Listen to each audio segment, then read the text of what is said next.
My name, Edmund Yakani, Executive Director of CEPO. I would like to take this opportunity with high respect and honor to appreciate and welcome the recent standpoint of our religious leaders for demanding our political leaders at their various capacity to demonstrate sense of political accountability for transitioning the country from violence to peace.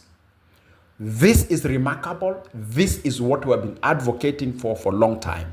Thank you, our faith-based leaders, both Christian and Muslims, for being bold enough for demanding our leaders, our political actors, leaders in the security institutions to prove to the nation that they stand up to the responsibility of making peace and stability as a priority, protection of civilians as a priority, livelihood of the people as a priority.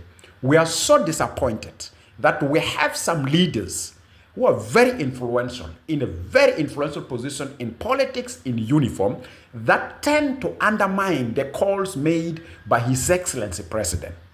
They tend to test their political presence and relevance by subjecting our citizens to pay a very painful price.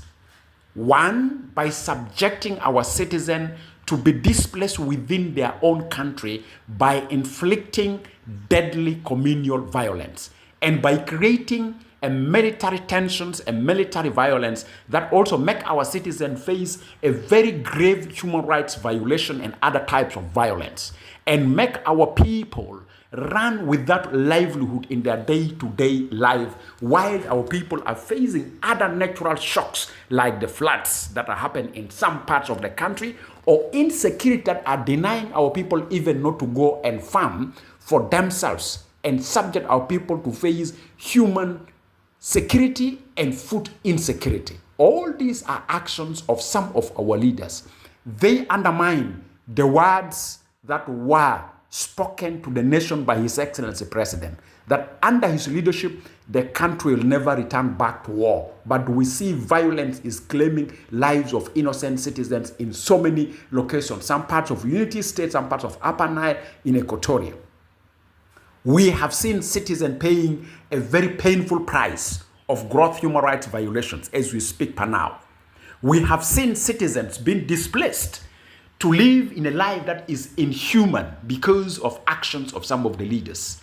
And therefore, our religious leaders, both Christians and Muslims, moment has come for you to stand up and to protect the life of the common citizen, the life of these people, safety and security, as it is a spiritual duty you are entrusted by the holy books of the heaven, being it the Quran al-Karim or the Holy Bible. You must stand up and ensure safety and protection of the believers, of the sons and daughters of God and Allah are taken serious by the government. Secondly, you are responding to what His Excellency President have made during the anniversary speech of our 14th independence, where His Excellency President have demanded us all to stand at our various capacity to support peace and successful transitioning of the country from violence to peace.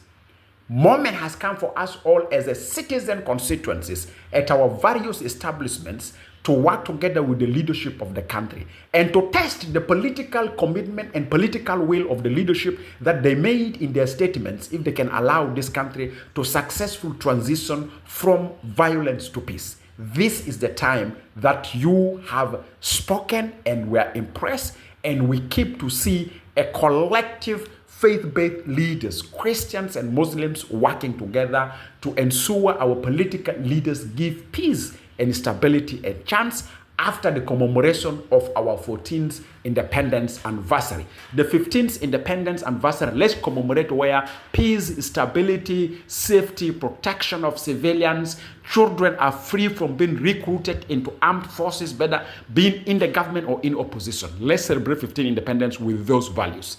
Secondly, we are putting forward before you the following appeal.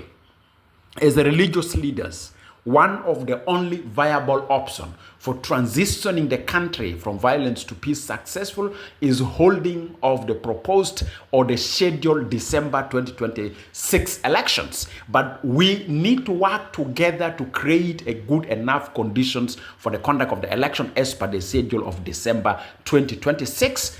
And that's why, as a civil society leaders, we are appealing to you that please revive for us KGCO 3 conference, because KGCO conference, it is 100% religious leaders-led process, not dictated or designed by any political leader from any political establishment. It's always religious leaders, both Christians and Muslims, designing the agenda for KGCO 3 and putting the material of the agenda of KGCO 3 before the politicians, and we negotiate to come out with the outcome. We know the tradition of KGCO conference, which is KGCO 1, KGCO 2. Now we're asking you to go for KGCO 3. That's the appeal we want to make. The other appeal is that also we're appealing to you as the religious leaders to work together with all stakeholders for us to support the merger of our access and Tumaini to pave a roadmap for genuine, inclusive, non-violent elections.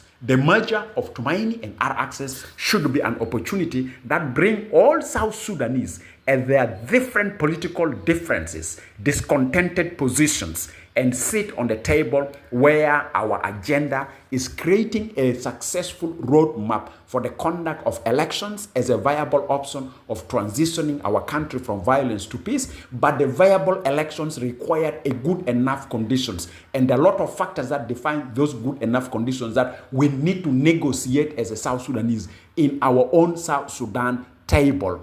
We are always blaming regional, international, either friends or actors for imposing on us peace. Can we demonstrate our responsibility and our sense of taking a responsibility for the safety and protection of our citizens for entering into a dialogue? Dialogue